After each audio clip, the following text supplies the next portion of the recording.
어제는 여의도 벚꽃이 눈에 좀 들어왔는데 오늘은 또 그 꽃이 눈에 안 들어올 것 같습니다. 매일매일이 또 트럼프 충격인데요. 아침의 투자 금요일 시작해 보도록 하겠습니다. 허재입니다. 네, 홍선혜입니다. 자, 아침엔 투자 시작을 해볼 텐데요. 네. 하루하루 시장 예측은 원래 못하는 거지만 진짜 방향성도 없고 겸손해지는 것 같아요. 아니 이렇게 올랐다가 또 이렇게 떨구고 그러니까요. 이러니까 네. 매일매일 그 약발이 하루도 못 갔습니다. 그러게요. 그리고 말이 좀 헷갈려요. 숫자 자체가 중국에 대해서 125% 아니고 아니야 여기다가 펜타닐 20% 있었어. 145% 이제 이렇게 되니까 네.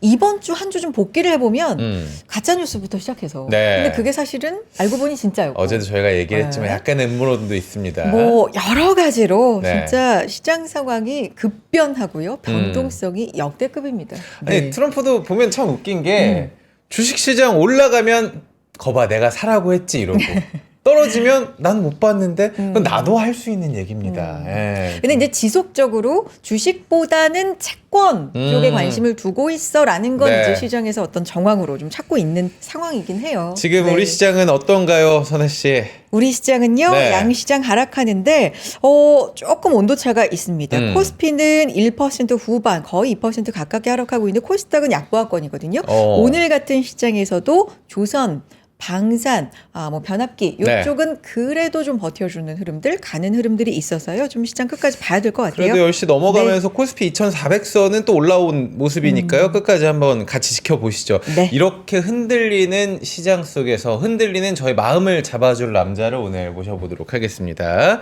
우리 N2의 김영환 연구원님 모셔보겠습니다. 반갑습니다. 안녕하세요. 안녕하세요. 네. 한 주간 연구원님도 뭐 생각도 복잡하시고 그러니까요. 좀 네. 바쁘셨죠? 어떠셨어요? 한 주간? 굉장히 고통받는 한 주였죠. 지난주부터 이제 관세 얘기가 계속 출렁거리는 걸 너무 심하게 만드니까 네. 뭐 사실은 경제 지표 이런 것도 중요하지 않고 실적 전망도 중요하지 않고 오로지 트럼프 입 하나에 다 그렇죠. 시장이 움직이는 모습이니까 저희도 굉장히 필요한 주간이었고요. 네. 다만 약간은 희망을 얻고 있습니다. 네. 그래도 트럼프 리스크가 조금은 정점은 지나지 않았나라는 생각을 요즘은 하고 있어서 다음 주부터는 그래도 이런 피로도가 좀 줄어들지 않을까 싶네요. 그랬으면 좋겠어요, 진짜. 일단 진짜 저희가 피로라는 말이 어울리는 것 같아요. 진짜 피로도가 심하다. 시장 네. 얘기를 하기 전에 네. 화면에도 나오는 모습이다 보니까 우리 연구원님 옆에 휴지가 살짝 묻은 것 같아가지고 그래요? 네, 떨어진 것 같아요. 제가 옆에 가서 좀 빼드리고 싶었는데 너무 스윗해 보일까봐 네, 일단 바로 한번 들어가 보도록 하겠습니다. 네. 어떤 이야기부터 시작을 해볼까요, 연구원님 오늘? 네, 예, 아무래도 어제 주가가 다시 빠졌지 않습니까? 미국에서도. 그리고 그 소식을 만든 게 중국에 대한 관세율이었으니까 그 부분부터 먼저 얘기를 해보고 싶은데요. 네. 사실 상호 관세를 우리가 막기 전까지는 약간은 경기 침체를 만들지는 않을 것 같다. 그 정도 선에서 적정한 관세율이 얼마냐. 그래서 글로벌 IB들이 주로 많이 했던 얘기가 한 15% 정도 되는 정도를 생각을 했는데 네. 그것보다 너무 높게 나오다 보니까 사람들이 움찔을 했죠. 여기서 그렇다면 이거는 경기 침체를 감수하고라도 관세를 때리겠다는 얘기일까? 그리고 또 트럼프가 협상가가 아니라 정말로 뭔가 대단한 신념을 가지고 이걸 다 뒤바꾸려고 하는 거 아닌가?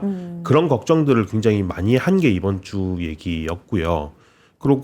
그래서 관세를 너무 많이 세게 올리다 보니까 사실 글로벌 다른 주요 국가들 입장에서도 약간 반발 심리도 꽤 있었던 것 같고요. 그러면서 중국이 거기 보복 조치를 하기 시작을 하니 그게 또 하나 추가적인 리스크로 올라왔죠. 네. 그래서 이제 약간 그 뒤부터는 그러니까 말도 안 되는 관세율을 서로 거의 이건 뭐라고 해야 되나요? 우리 옛날에 애들이 싸우면 우리 아빠가 더 세, 우리 아빠는 더 세 이런 거 같이 가는 분위기였는데 그거의 정점이었던 게 이제 어제 올리면서도 트럼프가 결국 협상해야 된다라는 그렇죠. 식으로 얘기를 하면서 조금은 리스크가 극도로 고조되는 한 주였다가 약간 마지막에는 조금은 주춤해지는 일말의 힌트를 좀 보여준 거 아닌가 뭐 이런 정도 생각이 들어요.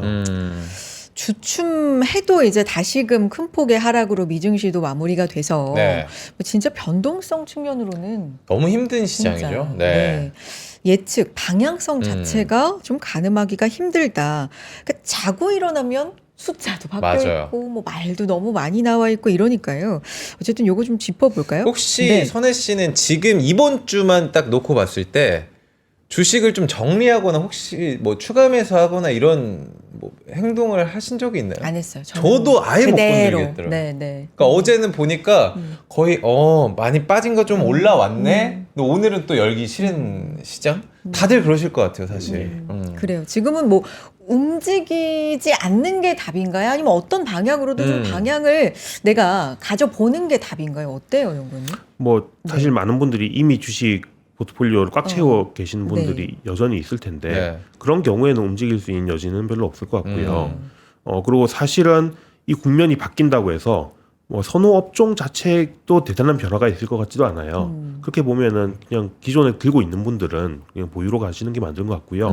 만약에 일부 현금, 다행하게도 일부 현금을 가지고 계셨던 분들이라면 그 현금을 좀 집행할 때가 되지 않았나. 저는 그래서 단기 저점 정도는 좀 왔다고 생각은 듭니다.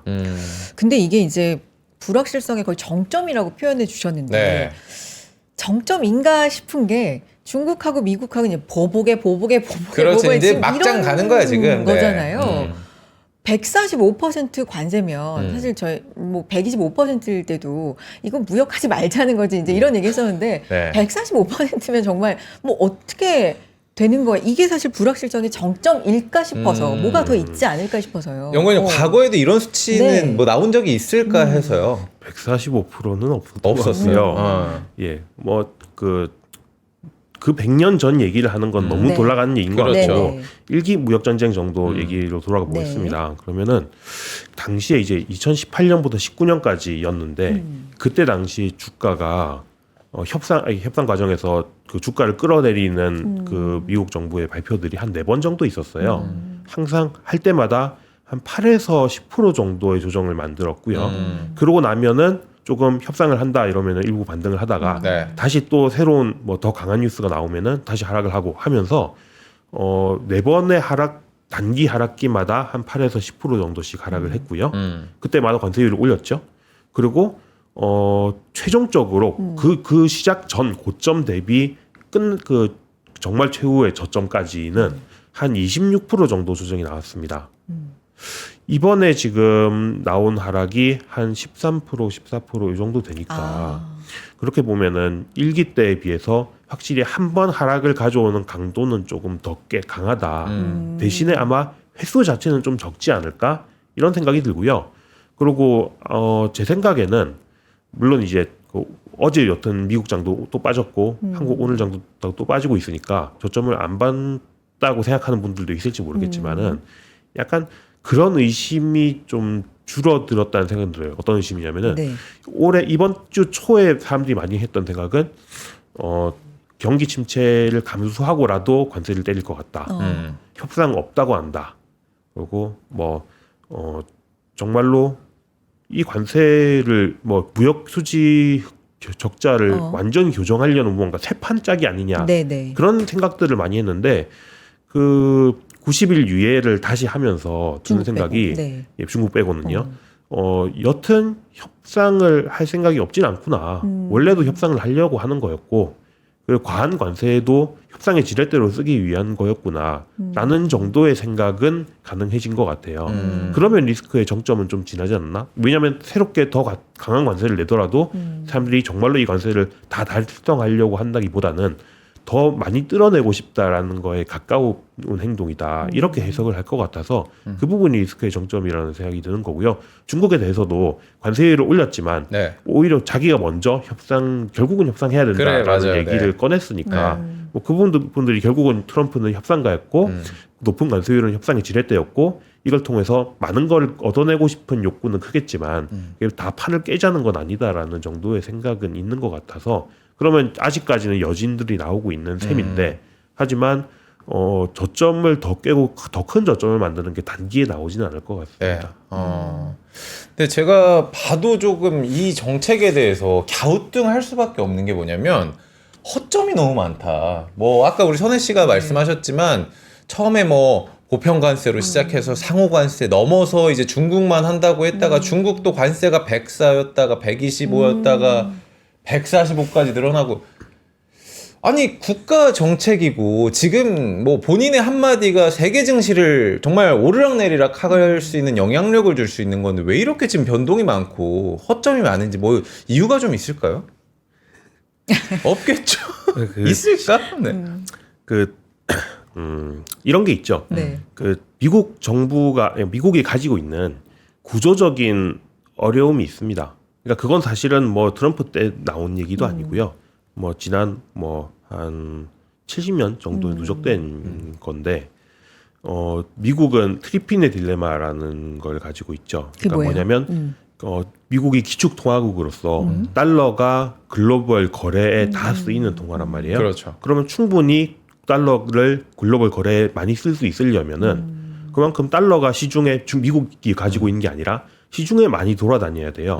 그럼 미국은 달러를 그렇게 많이 공급을 해줘야 되는데 그럼 그 달러를 찍어내는 거는 미국 연준에서 찍어내는 거지만 그렇죠. 그걸 글로벌로 공급해 주는 거는 결국 미국이 경상수지 적자를 봐서 달러로 그 다른 나라 수입품들을 사줌으로써 외화가 유출되는 거란 말이에요.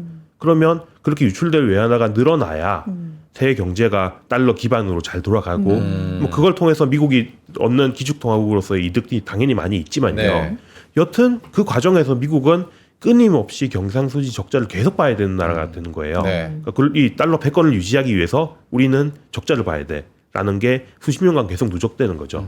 그 과정에서 이제 미국이 같이 또 수반되는 문제가 경상수지 적자를 계속 본다는 얘기는 외국에서 물건을 계속 사온다는 얘기인데 그러다 보면은 미국 내에서의 제조업 경쟁력이 점점점 약해질 수가 그렇죠. 있단 말이에요. 그러면서 70년대 정도까지는 뭐 세계 최대 제조업 국가였던 미국이 이제는 많이 그런 힘들이 없어졌지 않습니까? 소비국 아니겠습니까? 예, 소비국이 네. 완전히 돼버렸죠. 그런 과정에서 물론 그게 몸이 편해지고 좋은 것도 있었지만 약간 경제가 건전하지 않다, 펀더멘털이 약화되고 있다. 이제는 뭐 트럼프 쪽에서 하는 얘기는 군함 제조조차도 우리가 원하는 대로 할 수 없는 수준이 돼버렸다. 네. 그래서 경상수지 적자 자체를 국가안보 위협이라고 지금 해석하고 있는 상황인데 여튼 그런 상황에 빠져 있는 거는 분명한 사실이었고 또 어떻게 교정하려고 하다가 실패하고 했던 게 미국 정치의 역사였는데 이번에는 그러면 이걸 좀 근본적으로 바꿔보자 이런 생각들이 항상 있는 거죠.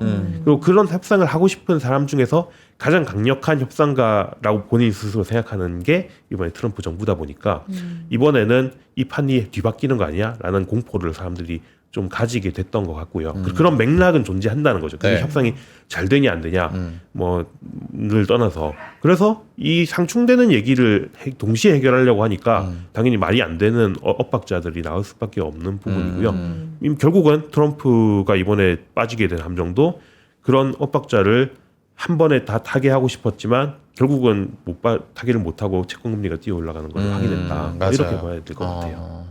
지금 이 관세 전쟁을 바라보면서 네. 만약에 이걸 이제 싸운다라고 관점으로 바라보면 싸우는 데는 누군가는 이제 이기고 싶은 그렇죠. 거잖아요. 네. 근데 이제 다들 바라보면서 이게 도대체 누가 이기게 되는 거야? 이게 오. 다 지는 거 아니야? 다 죽는 그런 싸움을 지금 하고 있는 거 아니야? 그래서 이제 치킨 게임이라는 얘기도 나오는 거고 미국에서도 지금 사재기가 뭐 난리라고 그래요. 그러더라고요. 마트에 휴지 같은 거 갖다 놓으면 몇 시간 만에 어허. 돈 난다고 뭐 그런 얘기도 들고 어쨌든 미국 내부에서도 이렇게 관련돼서 좀 반발이 있는 상황인데 미중이 이렇게 싸우는 동안에 계속 주가는 녹아내리고 우린 그걸 바라볼 수밖에 없고 이래야 되는 거예요. 지금 그게 너무 궁금한 거예요. 그러니까 언젠가는 타협을 열어놨으니까 뭔가 통화를 할 거 아닙니까? 그럼 그때 되면 이제 끝나는 건지 뭐 이런 것도 궁금하고. 그렇죠. 협상을 네. 하면은 끝이 나겠죠. 그래요? 그 일기 때도 처음에 관세를 때린다고 하면은 네. 그 충격을 계산하면서 사람들이 주가를 끌어내렸다가 이 협상을 시작하면은 그래도 주가가 반등은 했었거든요. 물론 이제 고점까지 반등은 못했고 네. 어느 정도 낙폭의 한 절반 정도 되돌리는 형태의 반등이었지만은 그런 과정들이 앞으로도 여러 번 있겠죠. 다만 이제 말씀하신 걱정은 그 협상이 언제나 잘 될까에 그러니까요. 대한 그 시간의 문제인데요. 그 점이 약간 조금 걱정스럽긴 합니다. 왜냐하면 결국 이 문제를 해결할 그 공은 결국 지금은 누구한테 넘어가 있는 거냐면은 중국에게 넘어가 있죠. 이게 시진핑이 전화를 해야 돼요. 근데 전화번호가 뭐 바뀌었나? 그건 아니겠죠. 지금, 근데 전화를 내가 먼저 굳이 급하게 해야 될까? 이거 끌고 가면은 누구한테 더 불리할까?라는 시간 싸움으로 볼 때 약간 트럼프한테 더 불리한 것 같은 정황들이 보이고 있단 말이죠. 그래요. 예, 그런 것들이 좀 걱정입니다. 정치적인 걸 두 가지가 다 있죠. 네. 하나는 이제 금융시장 측면에서 이제 채권 금리가 자꾸 올라가는 부분인데 이 채권 금리가 왜 올라가는지를 생각해 보면요. 일반적으로 우리가 관세 전쟁으로 인해서 주가가 떨어지고 경제가 침체에 빠질 것 같다라고 하면 보통 과거에는 채권 금리가 떨어졌었어요. 네. 근데 이거를 미국이 이 트래피의 딜레마를 해결하는 게 경상수지 적자 문제를 해결하려고 한다라고 본다면 그거는 채권 금리가 올라가는 식으로 만들어질 수도 있습니다. 왜냐하면 경상수지 적자를 줄이려면요, 네. 그 미국이 해외로 내보내는 달러의 양이 줄어든다는 거고, 그럼 미국으로 다시 환입되는 이 자본 소지의 흑자도 줄어든다는 얘기인데, 그럼 미국 금융시장으로 들어오는 글로벌 자금이 줄어든다는 얘기는 결국 누구한테 제일 큰 타격이냐면 미국 국채한테 타격이란 네. 말이죠. 뭐 그런 것들이 지금 해외 중앙은행들이 미국 국채 파는 거 아니냐 이런 걱정들이 나오는 것도 그 같은 맥락이고요. 그런 상황 때문에 미국 채권 가격이 올라가게 되면, 그러니까 채권 금리가 올라가게 되면 가격이 떨어지는 거죠. 네. 그러면 그 채권을 담보로 해서 돈을 빌렸던 금융기관들 입장에서는 시스템 리스크 우려가 생기는 거예요. 지금 그 급격하게 갑자기 90일 유예를 한 이유에 대해서 뭐 설들이 여러 가지가 있지만은 네. 제일 힘을 받고 있는 설이 미국의 헤지 펀드들이 미국 장기채 30명물 장기채를 담보로 대출을 받고 그걸로 다시 장기채를 사고 이런 식의 레버리지 투자를 굉장히 많이 해놨는데 이게 뭐 거의 1조 달러가 넘어간다. 네. 그러면 이 부분이 흔들리게 되면은 금융시장 전반에서 다 연쇄도산의 가능성, 그러니까 2008년에 봤던 것 같은 그런 걱정들을 하는 거죠. 그러니까 이 금리가 계속 끌어올려지는 거를 미국 정부 입장에서 용인할 수 없고 어느 정도 금융시장을 안정시켜야 되겠다. 그러려면 일단 경상수지 줄어들기 위해서 올렸던 관세를 일단 좀 유예하고 당분간은 그렇게 뭐 금방 우리가 경상수지 줄어들 필요 없어 이런 식으로 끌고 가는 수밖에 없어진 건데 그런 상황이면은 시진핑 입장에서는 당연히 양쪽의 교역이 줄어들면서 중국의 경기가 어려워지는 것도 있겠지만 우리보다도 미국이 훨씬 더 심각하게 더 급할 것 같은데 네. 라고 생각을 하는 거예요. 그러면 전화를 거는 시점이 늦어질 수도 있고요. 전화해서도 목소리가 만만치 않을 수 있죠. 예, 그런 전화하래매 약간 이렇게 당당하게 그런 걱정이 있고요. 또 하나는 그 급격하게 미국 내에서 트럼프의 지지율이 뭐 아직 충분히라고까지는 말을 못 하겠지만요. 네. 그 옅은 임기 초반에 비해서는 좀 떨어졌습니다. 임기 초반에 국정 지지율은 50%는 좀 넘었고요. 반대쪽이 한 47% 이 정도 됐었는데 지금은 거의 뒤바뀐 상황 정도 됩니다. 한 지지가 한 46, 7, 반대가 50이 넘어갔어요. 그러다 보면은 정치적으로 몇 번 압박을 받기 시작을 슬슬 할 텐데 네. 물론 아직까지는 정책 동력이 떨어질 정도까지 지지율이 바뀐 건 아닙니다. 근데 하지만 이게 이 속도가 계속 지속되면은 몇 달 안 남았거든요. 그러다 보면은 뭔가 트럼프 입장에서도 정책의 동력이 떨어질 수 있기 때문에 미리 좀 눈치를 보는 수밖에 없는 부분이 있죠. 그래서 중국 입장에서 바라볼 때는 미국 금융시장의 리스크나 네. 트럼프 정부의 지지율이나 이 두 가지를 봤을 때 너희도 꽤나 급한 것 같은데 내가 꼭 먼저 굽히고 들어가야 되니? 라는 생각들을 할 것 같아서 아나운서님 말씀하신 것처럼 이 협상이 지지부진하면서 증시도 지지부진한 사항들이 조금 길어질 걱정은 조금 들지요. 제가 지금 연구원님 말씀하시니까 이게 2008년 그때 상황으로도 복귀가 될 수 있겠구나라는 생각이 좀 드는데 그때는 사실 리먼 브라더스 그 부동산 모기지가 트리거 포인트가 됐다고 하면 만약에 지금 최악의 시나리오긴 하지만 진짜 이 경기 침체로 간다고 했을 때는 국채 혹은 트럼프의 이런 관세 정책이 그 도화선을 건든 게 될 수도 있다는 거예요? 그렇죠. 항상 터지는 거는 부채 문제인데요. 뭐 가계부채, 정부부채, 기업부채라고 하면은 미국은 민간 내 디레버리징은 상당히 많이 진행이 됐지만은 그 대신에 정부 부채가 많이 올라왔으니까요. 그 부분이 만약에 채권 금리가 급격하게 올라가게 되면은 시스템 리스크에 도화선이 될 수 있죠. 오, 굉장히 저도 많은 생각이 들긴 하는데 저는 또 다르게 생각을 했을 때 지금 트럼프가 중국을 정말 딱 대놓고 견제하는 게 뭐 여러 가지 상황도 있겠고 이번 관세에서 중국이 움직이지 않는 것도 미워서겠지만 AI 딥시크발 어떤 충격도 조금 저는 작용할 거라고 생각을 하고 너무 빨리 따라왔구나 얘네가 눈 떠보니까 그런 것도 좀 작용을 할까요? 그런 패권 경쟁이 작용을 하죠. 그것 때문에 트럼프가 관세를 올린 부분도 있고요. 처음에 애초에 트럼프 정부가 중국에 대한 관세 부과가 처음 10%로 시작을 했습니다. 네. 그 10%에 대한 얘기는 초반에 뭐 기술 탈취, 그리고 그런 정보 보호, 그리고 펜타닐 뭐 이런 정도들의 네. 얘기들이었죠. 그러니까 그 얘기인즉슨 뭐 이런 시스템적인 변화, 그 너무 우리가 무역 적자를 많이 보고 있어. 네. 라는 거 이전에도 미국이 패권 경쟁에서 따라잡히고 있다는 거에 대한 불안감은 기본적으로는 있었다고 봐야죠. 근데 그 정도를 깔고 가는 것보다 지금 이걸 더 증폭시킨 거는 결국은 무역 격자 문제를 근원적으로 해결하려는 거 아니냐. 이 부분에 대해서 시장이 공포에 떨게 됐던 부분이 큰 것 같고요. 그 중국을 제외하고 이제 90일 이후에 그렇죠. 왜 갑자기 트럼프 대통령은 그 선택을 브레이크를 했는지. 걸었나 여러 분석 가운데 하나가 이제 채권 시장에 대한 그렇죠. 얘기가 직접 뭐 언급하기도 했고 좀 많이 나오는데 그 90일 이후에 전에 이제 발효되기 시작했을 시점 보면 10년물 4.5 30년물 뭐 5% 이렇게 장기물 중심으로 해서 뛰잖아요. 예. 뭐 여러 시각들이 있긴 있는데 누가 파는 걸까? 한쪽은 이제 기관이 파는 거, 한쪽은 어떤 국가가 판다. 중국이 판다, 일본 일본이 얘기도 판다. 나왔습니다. 뭐 얘기가 너무 많아서 예. 요거는 확인되는 게 있어요.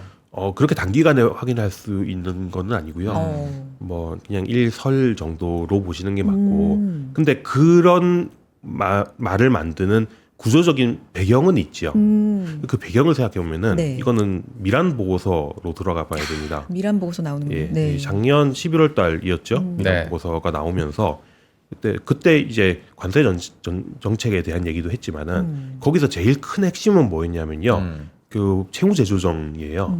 그러니까 미국이 기축통화국으로서 달러 패권을 가지고 있고 자기들이 얻는 이익도 있지만 여튼 이거는 전 세계를 다 편하게 해주는 건데 네. 그러면 그 비용도 우리가 나눠내야 되지 않겠니? 라는 취지의 얘기였고요. 이걸 그 채무조 조정을 어떻게 하겠다는 거냐면은 지금 미국의 뭐 10년 만기 채권, 2년 만기 채권 이렇게 해외에서 다 채권들을 가지고 있는데 이거를 지금보다 훨씬 싼 금리에 훨씬 장기채로 전환해달라. 그런 요구를 해야 된다. 이런 주장이에요. 소위 말하는 게 뭐 무이자 100년 만기 채권 이런 맞아요. 얘기인데 네. 무이자 100년 만기 채권이면은 어떤 생각이 있고 그건 공짜 돈이죠. 예. 100년 만기를요. 연 3%로 할인을 시키면요. 네. 현재 가치는 그 5%밖에 안 됩니다. 그러니까 100억이면 뭐 2억. 거의 날로 그런 얘기가 되는 거예요. 강매막. 예. 네. 이 얘기는 어떤 해외 입장에서는 어떻게 되는 거냐면은 미국 다른 나라들이 물건 열심히 만들어서 네. 미국에 팔면 예를 들면 100달러의 그 물건을 미국에 팔면 미국은 그 100달러를 가지고 가서 2달러짜리로 바꿔달라고 다시 얘기하는 거죠.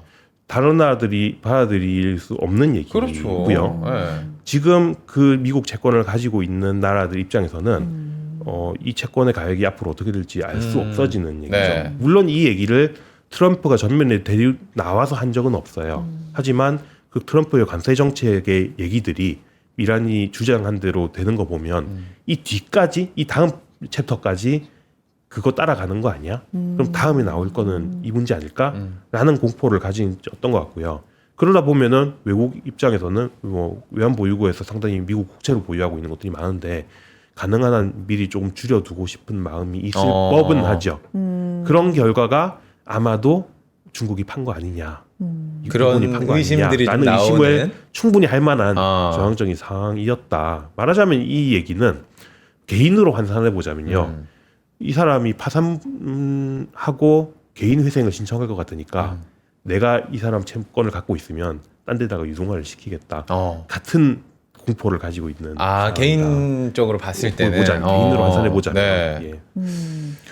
미란 보고서 얘기는 이게 언제 나온 거예요? 작년 11월 하반기 트럼프 당선 직후에 나온 보고서입니다. 또 그분이 이제 백악관 경제자문위원회 그러니까. 위원장을 하고 있으니 상당히 본인이 정책 결정권자는 아니지만 의미 좀 강력한 의미 있는 조언자 아니냐라는 걱정을 하는 거죠. 이거는 언제까지 회자가 될지 모르지만 어쨌든 큰 그림을 그렸는데 지금 그대로 뭐 가고 있는 것 같아라는 게 있으니까 그럼 뒤엔 이렇게 되지 않을까라는 의미로 미란 보고서가 뭐 계속해서 좀 다시 한번 회자가 됩니다. 공부 좀 해봐야겠네요. 그러니까. 지금 네. 다 까먹었는데. 그거.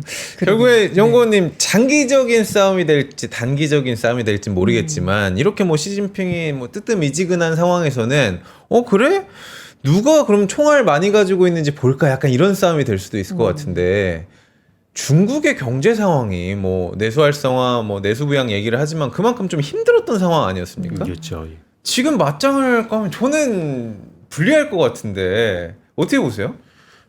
그렇죠. 중국도 사실 농독한 상황은 아니고요. 그렇죠. 근데 다만 이제 중국이 목표하는 바가 몇 프로 성장 정도를 필요로 하느니까 중국이 5% 항상 라고 통상 얘기를 하죠. 그리고 최근에 그 얘기하죠. 5% 얘기를 한 지가 벌써 네. 한 3, 4년 된 것 같아요. 그 동안에 중국이 배운 건 뭐냐면 5% 정도 유지하면 망가지진 않더라라는 거를 사후적으로 확인하게 됐습니다. 근데 네. 관세 이렇게 때리면 5% 힘들다는 분석도 많이 나오던데. 그렇죠. 네. 그러니까 이거를 그 5% 정도 끌고 갈 수 있는 선 내에서는 버틸 수 있을 것이고, 네. 근데 그것보다 무너지면은 힘들지요. 그래서 중국이 버틸 수 있는 시간도 당연히 한계는 있을 것이고요. 한계는 있다. 예, 그리고 5%를 일시적으로 분기 하회 정도는 할 수 있지만 그 연간으로 가기 시작하면 매우 곤란한 상황이 될 거기 때문에 한계는 있는데, 그러니까 중국 입장에서는 이런 거죠. 우리가 성장률이 한 개, 2개 분기 정도 한 4%대 뭐 망가지는 거랑 트럼프 지지율이 먼저 망가지는 거랑 이게 약간 치킨 게임의 양상이 그래.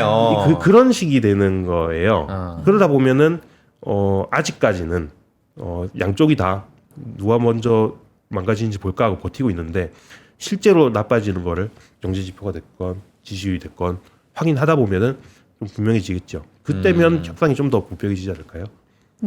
제가 정말 나도 안 좋을 거 알겠는데 근데 오래 버티다 보면 너네가 더 안 좋을 거야. 그러니까 나도 맞을 건 생각하는데 내가 더 때릴 거야. 약간 이런 느낌. 여러분들 굉장히 좀 궁금해지실 것 같은데 네. 어쨌든 결론은 나오겠죠. 그럼요. 결론은 네. 나올 거고. 근데 그 기간이 얼마나 걸리느냐. 야, 근데 시장은 네. 힘들겠다. 그러니까 네. 이런 가운데 이제 뭐 요새 풋 얘기 참 많이 나오잖아요. 트럼프 풋, 파월 풋, 연준 풋 뭐 이렇게 나오는 가운데 연준 풋은 기대할 수가 지금 없는 상황이에요. 연준이 닉 티밀하우스 그 글을 봐도 굉장한 딜레마에 빠졌다라고 얘기를 하긴 하던데 지금 그런 상황입니까? 그러니까 공이 중국에 넘어갔다고 하시는 분들이 있고 아니다 공이 파월에게 넘어갔다라고 또 보시는 분들도 그러게요. 계시더라고요. 네. 지금까지는 뭐 기대할 수 없었죠. 근데 저는 이건 감히 좀 좀 더 전향적으로 얘기하자면 좋다. 연준은 좀 기대해봐도 되지 않을까 연준 풋. 생각이 좀 바뀌고 있어요. 연준이 그래요? 조금 빠르게 움직인다. 예. 왜냐하면 연준이 빠져있는 딜레마는 결국은 그거죠. 그러니까 물가가 지금 경로로만 보면 나쁘지 않아 그렇게. 그래도 조금씩은 점점 내려와 주고 있고 이 2%대는 분명히 안착한 것 같고 2.0까지는 아니지만 그 정도면은 뭐 충분히 괜찮은 물가 상승률 정도라고 볼 수 있거든요. 그리고 경제는 이렇게 뭐 아주 나쁘지는 않지만은 그래도 경제도 같이 둔화되는 것들을 보고 있으니 금리 인하를 해도 괜찮은 정도의 상황은 들어왔는데 문제는 지금까지는 그랬던 거고 앞으로는 관세가 나오면 어떻게 될지 모른다. 근데 트럼프가 내세우고 있는 관세율을 보니까 장난 아닌데 이 정도면 물가가 다시 올라가도 할 말이 없으니 일단은 못하겠다. 여력을 남겨놔야 된다. 그리고 어쩌면 정말로 물가가 심각한 데미지를 주면은 오히려 올려야 수도 있다. 이런 정도의 생각들이 연준이 하고 있는 것 같아요. 근데 그건 이제 앞에 대한 얘기죠. 네. 근데 그래서 이번 주 뭐 중순 정도까지는 저도 좀 그런 생각을 했고요. 연준은 기대할 거 없고 어쩌면 올해 중에 그 금리 인하를 거의 잘 못할 수도 있겠다. 근데 트럼프의 그 상호 관세 90일 유예라는 게 저는 굉장히 의미가 있다고 생각하는 게 이 얘기는 우리가 얘기하는 관세율은 그냥 협상용이고 실제 관세율은 그것보다는 꽤나 낮아질 수 있다라는 메시지를 던졌다고 생각이 돼요. 근데 그렇다고 하면은 적어도 그리고 90일 유예가 믿을 수 있다면요. 적어도 3개월 동안은 트럼프 관세로 인한 물가 상승은 별로 없다고 봐야겠죠. 10% 관세 되겠고 그 정도의가 물가를 얼마나 끌어올리는지를 연준이 보겠지만 뭐 그 이상으로 뭐 20-30%씩 관세율이 올라갔을 때 나오는 물가 충격은 향후 3개월은 없다고 봐야 될 거고요. 그 뒤도 아마도 그 기간 동안에 협상이 어느 정도 진행되는 것들이 있다면 그 관세율이 30%씩은 아니고 아마도 뭐 10%, 20% 이 정도 선이면 관세로 인해서 물가가 올라가는 정도를 레벨을 확인했더니 이 정도면 금리 인하도 해줄 수 있겠는데? 라고 생각이 점점 바뀌어갈 수 있는 배경이 마련되고 있다는 생각이 들어요. 그래서 저는 연준이 앞으로는 조금씩 전향적으로 바뀌어가지 않을까라는 생각을 하고 있고요. 실제로 저만 이런 생각을 하는 건 아니고 그 페드워치 같은 거를 보더라도 한 2번 정도밖에 금리 인하 못할 것 같다고 생각했던 게 한 달 전이었는데 이제는 5월, 6월 연세금 9월까지 3번 연속 금리 인하 전망들이 높습니다. 연간으로 4번 정도 금리 인하 할 거라고 생각을 하고 있고요. 이 얘기는 관세를 그렇게 다 올리면 못해요. 하지만 이 관세가 다 블러핑이었던 부분이 상당히 크다면 충분히 할 수 있는 거죠. 그러면 오히려 물가는 많이 안 올라가는데 경기는 나빠질 테니까 거기에 대한 대응이 필요해질 거니까요. 그래서 그런 배경들이 마련되기 시작을 했다. 이미 했다. 저는 그런 생각입니다. 이번 뭐 의사록 공개에 있어서는 뭐 힌트가 될 만한 것들이 좀 있었을까요? 뭐 이번 의사록에서는 연준 위원들도 다 공포에 질려 있을 만한 관세율이 때려 나온 뒤니까 그랬을 때니까 그렇지는 않을 거고요. 다음 FOMC가 굉장히 중요해질 것 같습니다. 다음 게 굉장히 좀 중요해진다. 근데 상호 관세는 유예가 됐는데 보편 관세 10%는 이제 발효가 된 거잖아요. 요거는 영향이 그 부분에 대한 물가 상승 정도를 연준이 확인을 하겠죠.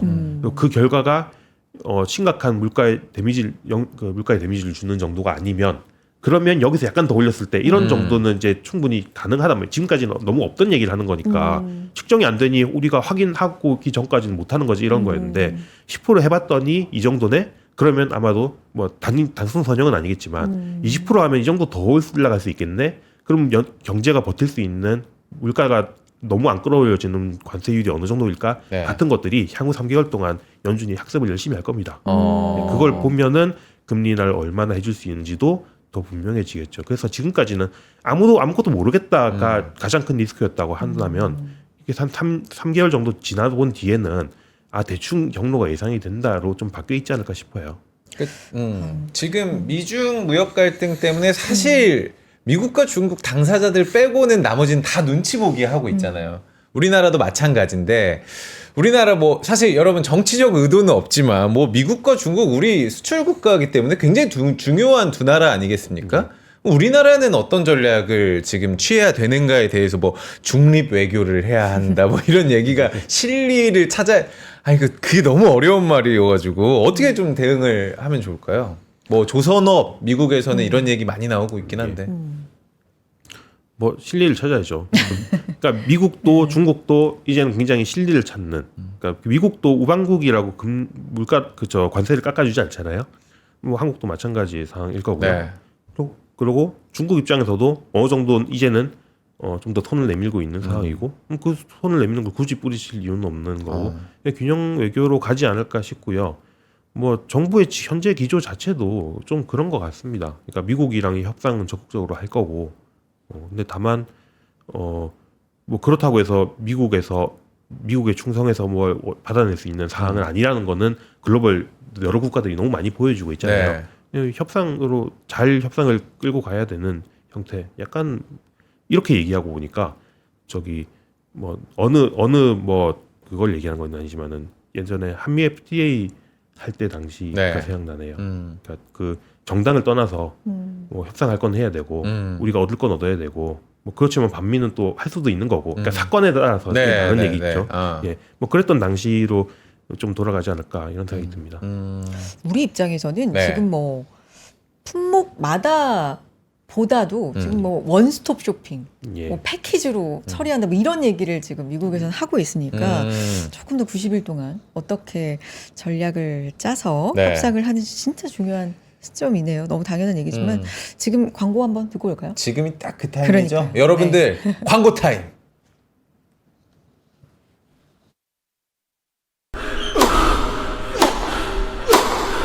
멋있다.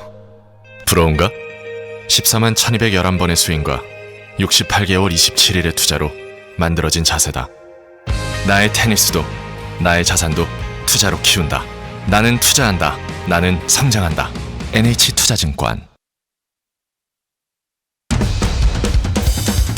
와, 멋있다. 부러운가? 기본기 연습과 스트로크 훈련에 1532시간을 투자해 갖게 된 리듬이다. 나의 드럼도 나의 자산도 투자로 키운다. 나는 투자한다. 나는 성장한다. NH투자증권. 네, 아침엔 투자 함께하고 계시고요. 네. 금요일입니다. 김영환 연구원님 함께하고 있는데 이제 어떤 얘기 해볼까요? CPI 얘기해야죠. CPI. 이제. 네, 지표 좀 봐야겠습니다. 근데 이게 되게 중요한 지표라고 사실 이번 주 맞아요. 초반만 해도 그랬는데 하나도 안 중요하게 반영이 돼서 그죠? 슥 가버렸어요. 네, 묻혔어요. 진짜. 네. 뭐 관세 얘기 트럼프 발언에 다 묻혔는데 그래도 체크할 건 해야 됩니다. 네. 아까도 잠깐 언급해 주셨지만 물가 그리고 오늘 밤엔 또 생산자 CPI, 네. 물가 지수 발표되잖아요. 어떻게 보면 될까요? 지금 이번 주는 굉장히 안 중요했는데 생각 지나 보면은 이거 중요했는데라고 생각하게 될 것 같아요. 아, 그래요? 그러니까 아까 연준 얘기 드린 거에서 연속성으로 드리면 될 것 같은데 네. 이번에 뭐 헤드라인 2.4, 뭐 코어 2.8 정도 나왔고요. 꽤 잘 나온 거죠. 양호하게. 양호하게 네. 전망보다 나았던 것도 그렇지만은 물가의 궤적 자체가 2%대 중반 정도에서 잘 안착되고 있는 거를 최근에는 여튼 확인을 하고 있습니다. 그리고 그 걱정했던 식료품 가격 상승이 이제 1, 2월 물가를 좀 흔들었는데 그 부분도 좀 진정되고 있는 것 같고요. 그리고 트럼프가 계속 얘기했었던 그 에너지 가격 하락 부분도 작용을 하고 있고 네. 그래서 물가가 괜찮게 나왔어요. 근데 이게 지금까지 반응을 안 했던 이유는 물가가 지금까지는 괜찮은데 관세 맞으면 어차피 이거 상관없잖아. 앞으로 관세율만큼 물가가 올라갈 거잖아. 그러면 반영받는 이게 건데. 10% 20%씩 올라갈 수도 있는데 지금 물가가 무슨 상관이니? 이게 이번 주까지의 이 물가를 안 중요하게 만드는 이유였죠. 그리고 연준 위원들 입장에서도 지금까지의 물가만으로 앞으로 물가 궤적을 예상할 수 없으니 지금 물가가 안정된다고 해서 우리가 금리를 그거 보고 내려줄 수는 없어라는 생각들을 했던 거고요. 근데 이게 왜 앞으로는 중요해질 것 같으냐면은 네. 관세를 유예했으면 이제 우리한테 남은 거는 심플하게 10%다 관세 부과되면 그게 물가를 얼마나 끌어올릴까? 그게 4월 물가의 핵심일 거예요. 그리고 4월로는 아직까지 아주 명확하지는 않을 거고 5월 정도에서는 조금 더 명확해지겠죠.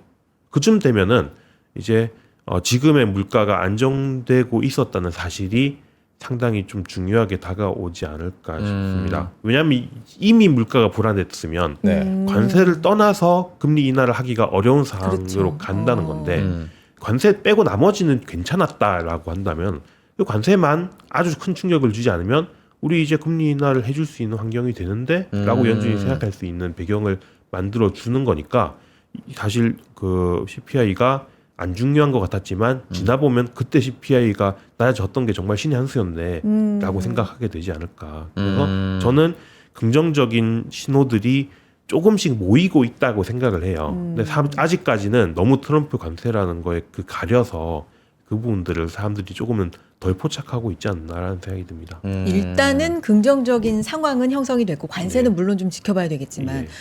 근데 관세가 이렇게 부과가 돼도 네. 물가가 안 오를 수가 있어요. 그럴 가능성도 있어요. 너무나 명확하게 올라가는 거 아니에요? 그러니까요. 네. 네. 올라가겠죠. 그러니까 근데 10% 정도의 관세율이면 어느 정도는 기업들이 그 흡수할 수 있는 부분이 있고요. 예. 그러니까 왜냐하면 기업의 제조업 기업들의 네. 이익률이 통상 뭐 한 10% 정도 된다 이러면은 뭐 다는 아니겠죠. 자기가 하나도 돈을 못 벌고 관세로 다 부담을? 이건 부담은 아니겠지만 한 반절 정도는 우리가 부담해야지 뭐 약간 이익률이 떨어지더라도 이런 생각 충분히 할 수 있죠. 왜냐하면 가격을 급격하게 올린다는 건 네. 분명히 매출이 줄어드는 효과도 그렇죠. 있기 때문에 아. 예, 그런 부분을 생각하면은 일정 부분은 기업들이 적극적으로 흡수해 줄 여지도 있고 그리고 소비자들도 물가가 한 5% 정도 가격 올라가면은 좀 비싸지고 속 쓰이긴 한데 그렇다고 쓰던 거 안 쓰기도 그렇고 뭐 이런 형태가 될 수 있죠. 근데 이게 만약에 뭐 35% 네.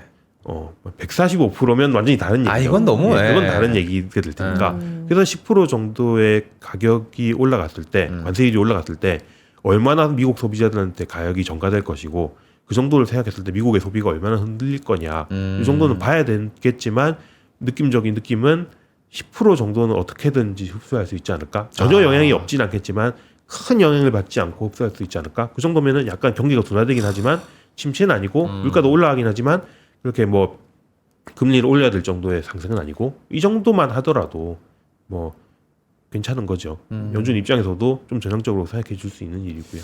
근데 이미 뭐 보편관세 말고도 사실 뭐 돌아다니는 짤 같은 것만 봐도 뭐 아마존이나 뭐 이런 사이트에서 중국에서 온 공산품의 가격이 뭐 2배가 뛰어 있고 이런 게 공포 심리를 더 자극할 것 같거든요. 예. 시장에 있어서는. 예. 근데 요즘에는 이제 아까 소소님께서도 메롱님께서도 올려주셨지만 그래 그러면은 주가에 가장 영향을 미치는 게 뭘까요? 이 중에서 고르면은 뭐 FOMC입니다, 시장 지표입니다. 근데 저는 마지막 트럼프의 트윗이 아유, 그렇지. 앞에 두 개를 다 이겨버릴 거예요. 옛날에는 뭐 기업 실적 분석하고 차트 보고 이런 게 지금 다 의미가 없어질 정도로 말 한마디에 이렇게 막 급당락을 하니까 투자하시는 분들 요즘에 너무 힘들어요. 안 그거 가입하셨던 분들도 트루스 소셜 많이 가입하시지 않았을까 싶은 그러니까요. 생각이 네. 들긴 해요. 어쨌든 근데 연건님 아까 말씀 들어보면 그게 너무 유토피아 같거든요. 관세는 적당히 올라가고 네. 기업 이익 면에서 적당히 좀 감수를 해주고 뭐 약간 둔화가 되겠지만 침체는 안 가고 이런 게 다 맞아떨어지려면 이 옛날에 좀 많이 물가 잡을 때 썼던 표현인데 이게 너무 좁은 길 아니에요? 이렇게 가는 게? 그렇죠. 네. 그러니까 지금의 10% 관세 부과를 하고 90일 유예 정도 기간은 그 정도는 그럴 수 있을 것 같아요. 근데 이게 유지되느냐는 좁은 길이 맞죠. 우리가 저는 이제 오늘 말씀드리는데 상당히 큰 힘을 준 부분이 네. 그 90일 유예, 그 10% 이상은 일단은 안 매긴다라는 부분인데 그게 유지가 정말로 90일간 편안하게 돼줄까는 사실은 또 잘 모르겠는 일이긴 합니다. 며칠 전까지는 중국에 대한 관세가 50%였거든요. 근데 지금 145%면 그러면 내일은 몇 프로일까? 사실은 맞아. 모르잖아요. 네, 맞아요. 네. 그리고 90일 유예를 한다고 했는데 원래 며칠 전까지는 협상은 없다고 네. 유예도 없다고 했습니다. 그러면 다음 예를 들어 모를 일이지만요. 다음 주에 이제 시진핑이랑 통화를 하고 잘 했어요. 그러면 중국이랑 잘 됐으니까 네. 중국과 다른 나라를 동등하게 대해줘야지. 따로 특혜 준 게 어디 있니? 다시 90일 유예 없는 걸로 하자라고 할 수도 있는 거죠. 그러니까 그걸 아무도 모르는 거기 때문에 그런 네. 부분에서 이게 저도 장담할 수 있는 얘기는 아니고 좁은 길이 맞아요. 예. 어차피 근데 이거는 트럼프 속마음은 아무도 모르는 거잖아요. 예. 그러니까 당연히 애매한 일일 수밖에 없는 거고요. 뭐 근데 그렇게 이 불확실성이 없어질 때까지라고 하면은 그러면 투자 안 하고 트럼프 임기까지 버텨야 되는 그런 건 또 그럴 아닐 수도 거고요. 없으니까. 그럴 수도 없으니까요. 네. 그래서 제가 조금 믿는 부분은 이번 주에는 사람들이 트럼프에 대해서 도대체 이 사람이 어떤 사람인지 너무 센 관세를 받고 나니까 네. 어떤 사람인지 도통 모르겠다였다고 한다면 그 이번 주의 후반부에 알게 된 바는 트럼프도 자기 불리한 일이 생기면 언제라도 말을 바꾸고 전향적으로 행동해 줄 수 있다. 한 발 뺄 수도 뺄수 있겠구나. 네. 그리고 결국은 협상을 원하는 거다. 뭔가 대단한 체제의 변화를 꽤 한다기보다는 더 많이 가져가고 싶다. 손해보기 싫다. 이런 생각을 가진 사람이구나. 그러면 관세가 한 번 더 세게 나오더라도 이전에 비해서는 좀 덜 놀라지 않을까? 그러면 변동성이 여전히 오늘같이 계속 여진이 남아있는 상황이 앞으로도 벌어질 수 있지만 지금까지는 뭐 10% 빠지고 5% 오르는 움직임이었다면 이 협상이 진행되는 동안에는 뭐 5% 빠지고 10%는 뭐 이렇게 약간 그러니까 등락을 하지만 빠지는 진폭이 것보다 좀- 진폭이 조금은 줄어들고 네. 하방보다는 약간은 조금 박스권 내에서는 상방을 타진해 보는 네. 이런 움직임 정도 나올 수 있지 않을까. 그러니까 말씀하신 대로 너무 아름다운 얘기가 다 달성되지는 않겠지만 그러니까요. 하지만 그래도 밑보다는 위가 조금은 더 열려 있는 상황 정도로 서서히 움직여 가지 않을까. 이 정도 생각이. 좋습니다. 오늘 저희 네. 지금 거시적으로 전반적으로 한번 살펴봤는데 섹터별로도 한번 여쭤보도록 네. 하겠습니다. 네. 자주 나오시는 게 아니니까 TSMC 좀 여쭤볼게요. 예. 최태원 회장이 대만으로 건너가서 TSMC하고 비공개 회의를 하기도 했고, 그런데 이제 트럼프가 니네 미국에 공장 안 지으면 최대 100% 관세 부과하겠다. 이게 국가별로 관세가 아니라 이게 기업별로도 관세가 들어갈 수 있나라는, 저는 그렇게 또 해석을 하기도 했는데, TSMC 상황 좀 한번 말씀 좀 해주시죠.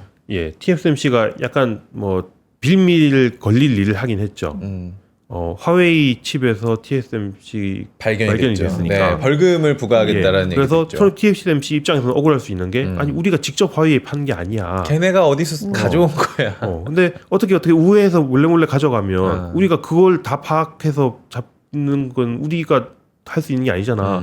나는 억울한 일일 수 있지만 여튼 요즘 미국은 그 변명을 들어주지 않는 나라이기 때문에 그래서 그 과징금을 줄 것 같고요.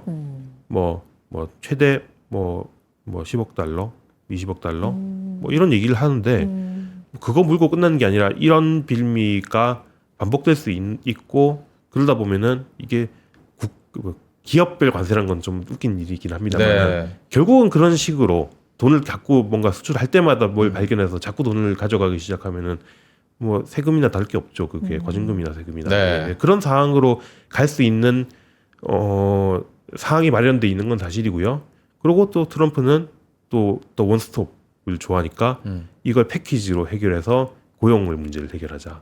뭐 그런 식으로 끌고 가는 것 같아요. 그리고 근데 반도체라는 분야의 특성상 미국에 제조 공장을 두는 게 사실은 그렇게 나쁜 일 자체는 아니거든요. 왜냐면 미국의 그 칩 회사들은 다 또 설계 회사들은 미국에 있으니까요. 네. 그래서 밸류 체인상 반도체 회사들은 원래 미국에 공장을 두고 하는 거를 나쁘게 생각하지 않고 뭐 긍정적으로 생각을 하기 때문에 TSMC가 뭐 이런 걸 빌미로 미국에 투자를 하겠다고 하고 그럼 트럼프는 다 역시 내가 다 해결하고 있지 않냐 뭐 이런 얘기를 할 거고 뭐 그런 식으로 끌고 가겠죠. 그게 뭐 그리고 반도체는 기본적으로 업황만 괜찮으면 이익률이 뭐 상당하기 때문에 그런 첨단 칩을 미국에서 제조하는 부분이 비용이 올라가는 게 있다 하더라도 그 부분은 인건비가 흡수가 될 거예요. 그런 점에서 TSMC의 미국 투자가 늘어나겠구나. 한국도 앞으로는 그런 거에 발맞춰야 될 수도 있겠구나. 뭐 이런 거를 만드는 뉴스인 것 같고요. 근데 이게 TSMC 주가를 흔들 거냐라고 하면 뭐 일시적으로 흔들 수는 있지만은 결국은 뭐 미국에 투자 더 하는 식으로 양보가 되지 않을까라는 생각이 돼서 뭐 저는 그렇게 나쁜 뉴스라고 보지는 않습니다. 지금 상호 관세 이슈가 워낙에 강하기 때문에 네. 약간 그 언급의 빈도는 줄었는데 우리가 또 하나 진짜 중요하게 보는 게 품목 관세지 않습니까? 품목 관세. 반도체, 그렇죠. 의료, 의약품 이쪽 이제 곧 뭐 순 이 정도로만 지금 밝혀진 상황인데 지금 네. TSMC 이슈하고 뭐 연관지어서도 그렇고 우리 반도체들은 좀 어떻게 보시는지 좀 그러니까요. 궁금해요. 네. 예.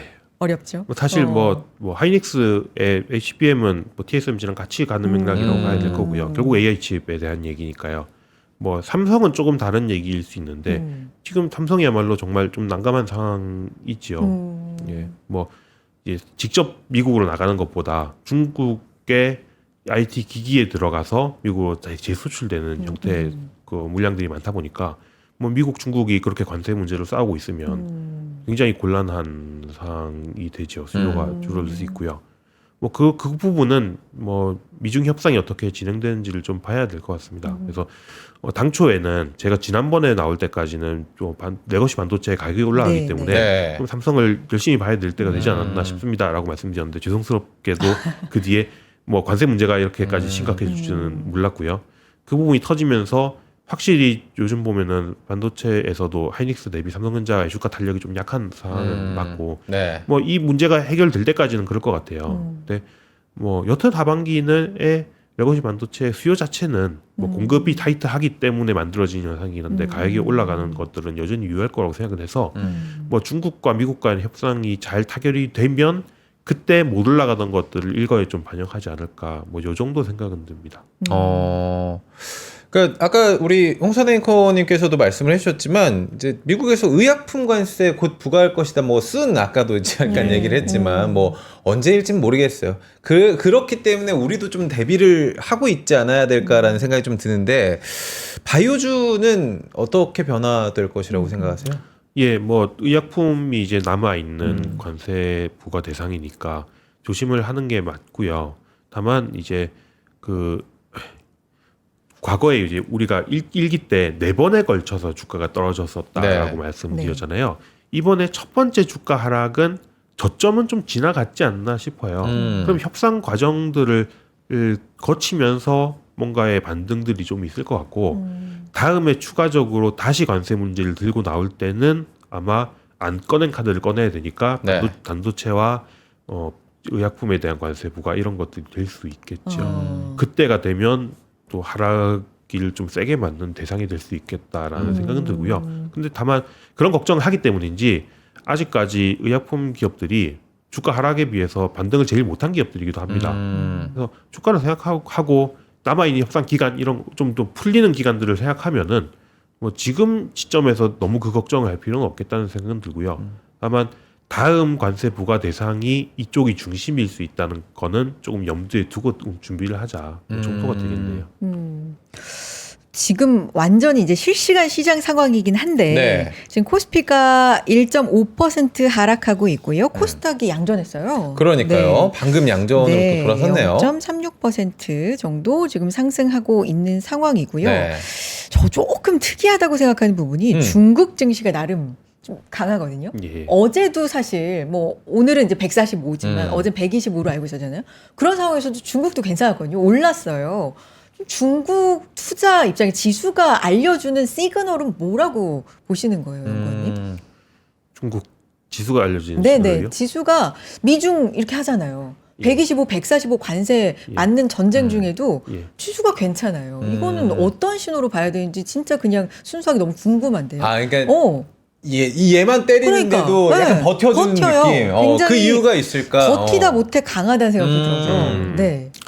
중국은 원래 좀 그런 나라. 원래. 아니 어떤 면이 있냐면요. 네. 중국 증시는 외국인 투자가 완전히 자유로운 증시는 아니잖아요. 아, 그렇죠. 그러니까 홍콩이랑 상해는 불구하고. 좀 네. 다른 얘기인데 그래서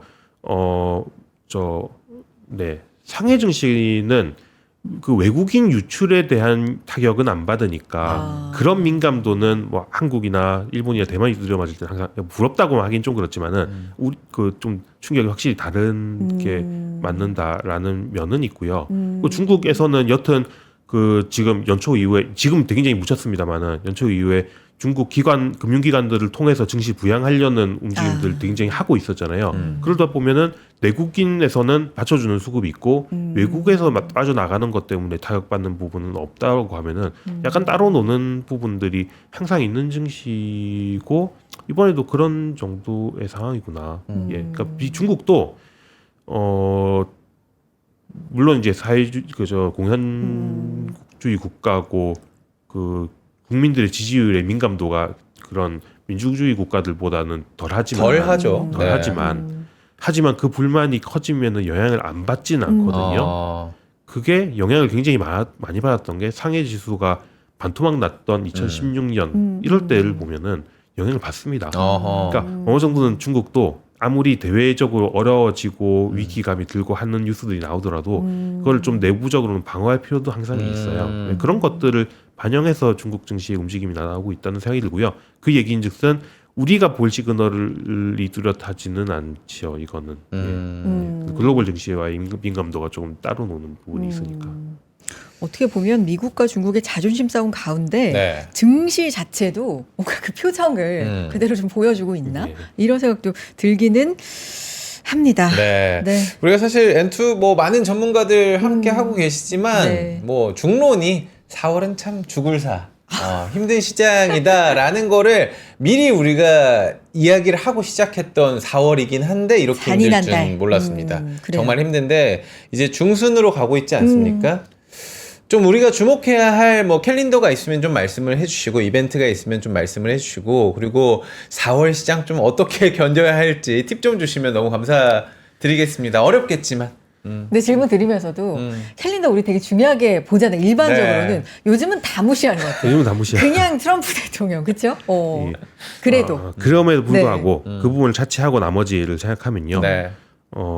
연준의 뉴스플로우들이 꽤 점점 중요해질 것 같다라고 저는 생각이 들고요. 아까 연준. 말씀드렸던 배경이죠. 그러니까 관세가 당장 너무 급격하게 20% 30%씩 막 뛰쳐나오지 않으면 일단 조금 물가가 그 10%만 매겼을 때 어느 정도의 움직임이 있을 거냐를 확인할 수 있고 그러면 조금 더 연준도 앞으로의 경로를 예측 가능하다고 생각할 거기 때문에 그 부분에 따라서 움직이는 부분이 꽤나 중요해질 것 같다가 하나 있고요. 그리고 4월 한 말 가까워지면은 또 주유력 실적 발표들이 나오지 않습니까? 그 부분에서 지금 삼성이 일단은 좀 스타트를 잘 끊어주고 항상 삼성전자가 실적이 괜찮았던 때는 나머지 기업들도 전반적으로는 괜찮았던 특히 수출주들은 괜찮았던 경향들이 많이 있어서 네. 뭐 그러면서 좀 옥석가리기 이런 것들이 나오는 움직임들이 있을 것 같고요. 지금까지 실적에 대해서도 너무 무시하고 움직이 와왔기 그렇죠. 때문에 뭐 그러면 오히려 실적이 발표 나온 이후에는 반응은 조금 더 다이나믹하지 않겠느냐. 그래서 통화정책과 실적 관련 뉴스들 좀 잘 챙겨보자 말씀드리고 싶습니다. 네. 그래요. 감사합니다. 보내드리기 전에 어제 박지훈 부장님께서 우리 김영환 연구원 나랑 닮은 사람 나오니까 잘 부탁한다고 했거든요. 개인적으로 뭐 동의를 하십니까? 네, 노코멘트 하겠습니다. 알겠습니다. 웃음으로 끝내는 걸로. 잘 하겠습니다. 노코멘트 네. 하셨고요. 오늘 어려운 여기까지. 시장 분석해 네. 주셔서 감사합니다, 연구원님. 네, 고맙습니다. 감사합니다. 네. 코스피 1.5%대 하락세, 코스닥이 코스닥은 더 세지네요. 0.5%가량 지금 오르고 있는 상황입니다. 시총 상위 종목들 하락세는 좀 이어지고 있는 상황인데 뭐 삼성 바이오로직스 빨간불 켜내고 네. 있고 한화 에어로스페이스가 4%대 상승, 현대중공업이 또 5% 가까운 상승세 유지하고 한화오션도 3% 후반대 뭐 이런 일부 조선 네. 방산 이런 것들 좀 강한 흐름 보여주고 있습니다.